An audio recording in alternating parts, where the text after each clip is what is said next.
বান্ধবী, ফোন করে বললাম ঘুরতে যাবি, ঘুরতে যেতে কে না চাই বলো। লাস্টে এই একখানা অটো পেলাম। সত্যি বলতে অটোতে অনেকদিন চাপা হয় না, টোটোতে তাও চাপা হয়, অটোতে চাপা হয় না, বেশ ভালো লাগছিল।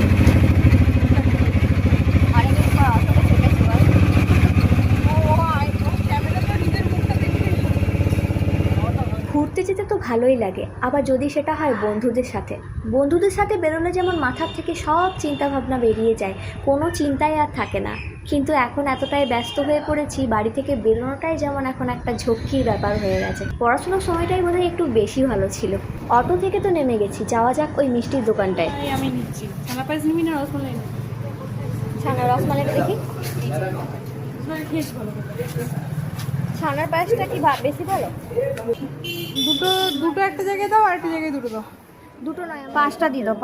কালকে জামাই ষষ্ঠী, আর আমরা এমনভাবে মিষ্টি কিনছি যেন আমরাই যাব জামাই ষষ্ঠী খেতে।